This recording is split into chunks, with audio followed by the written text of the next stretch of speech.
Gram staining. Gram staining is a method of differentiating bacterial species into two large groups. The name comes from its inventor, Hans Christian Gram. Gram staining differentiates bacteria by the chemical and physical properties of their cell walls by detecting peptidoglycan, which is present in a thick layer in gram-positive bacteria.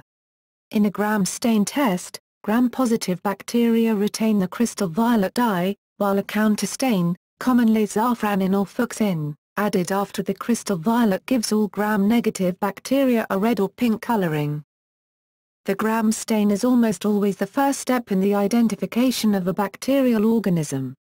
While Gram staining is a valuable diagnostic tool in both clinical and research settings, not all bacteria can be definitively classified by this technique.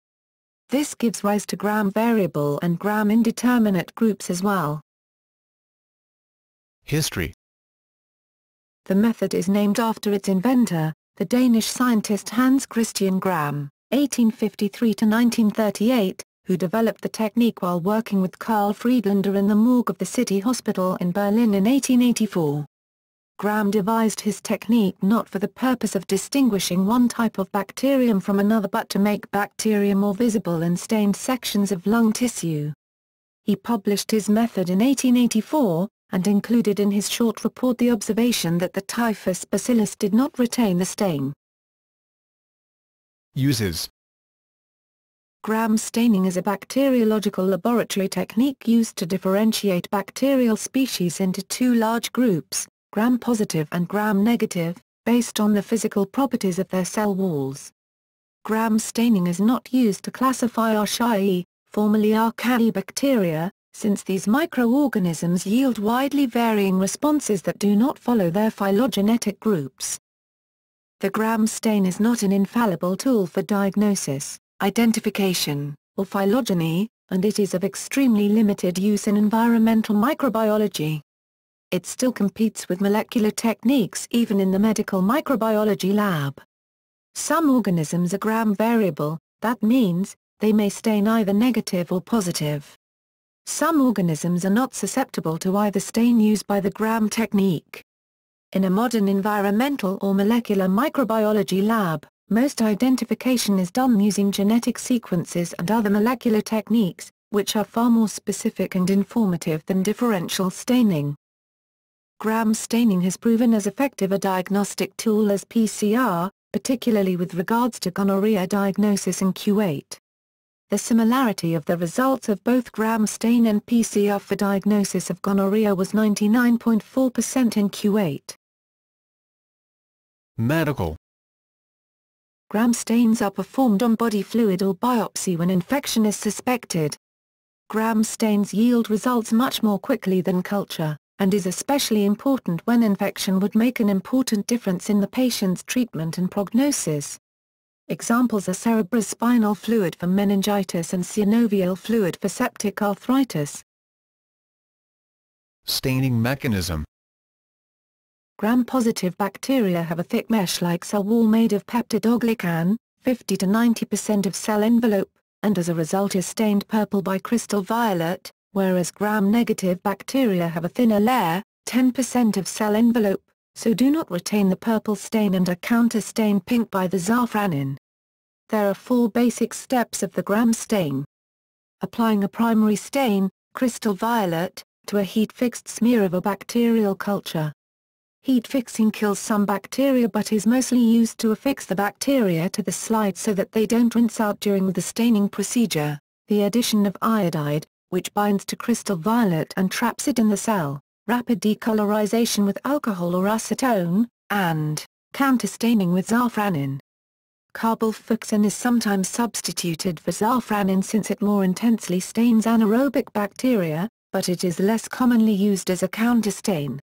Crystal violet, CV, dissociates in aqueous solutions into Cv+ and chloride, Cl. Ions. These ions penetrate through the cell wall and cell membrane of both Gram-positive and Gram-negative cells. The CoV+ ion interacts with negatively charged components of bacterial cells and stains the cells purple. Iodide, I, or I3, interacts with CV+ and forms large complexes of crystal violet and iodine, CVI, within the inner and outer layers of the cell. Iodine is often referred to as a mordant, but is a trapping agent that prevents the removal of the CVI complex and, therefore, color the cell. When a decolorizer such as alcohol or acetone is added, it interacts with the lipids of the cell membrane. A gram-negative cell loses its outer lipopolysaccharide membrane, and the inner peptidoglycan layer is left exposed. The CVI complexes are washed from the gram-negative cell along with the outer membrane. In contrast, a gram-positive cell becomes dehydrated from an ethanol treatment. The large CVI complexes become trapped within the gram-positive cell due to the multi-layered nature of its peptidoglycan. The decolorization step is critical and must be timed correctly. The crystal violet stain is removed from both gram-positive and negative cells if the decolorizing agent is left on too long, a matter of seconds. After decolorization, the gram-positive cell remains purple and the gram-negative cell loses its purple color. Counterstain, which is usually positively charged zafranin or basic fuchsin, is applied last to give decolorized gram-negative bacteria a pink or red color. Some bacteria, after staining with the gram stain, yield a gram-variable pattern, a mix of pink and purple cells are seen.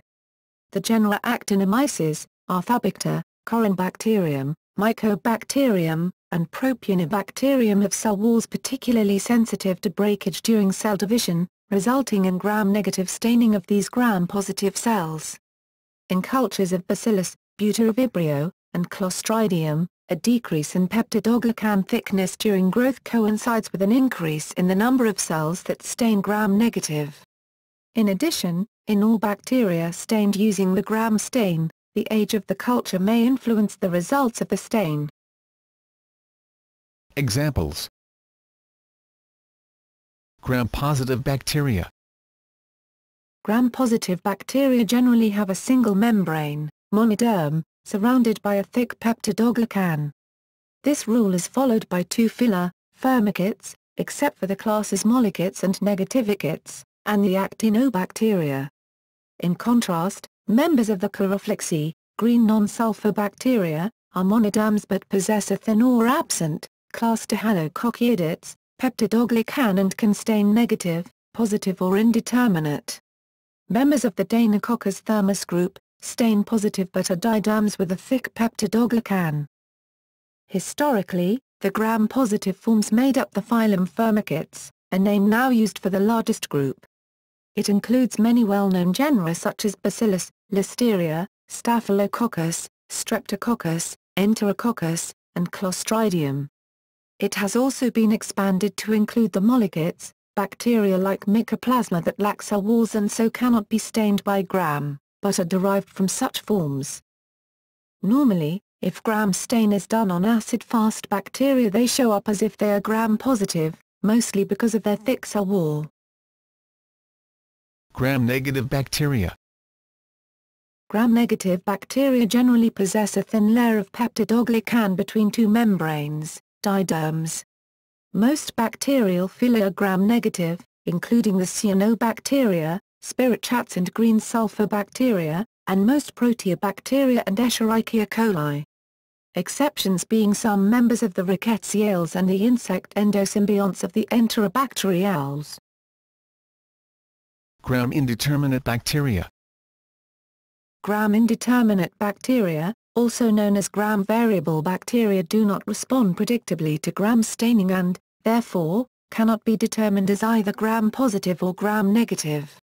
They tend to stain unevenly, appearing partially gram-positive and partially gram-negative, or even unstained. Staining older cultures, over 48 hours, can lead to false gram-variable results, probably due to changes in the cell wall with aging.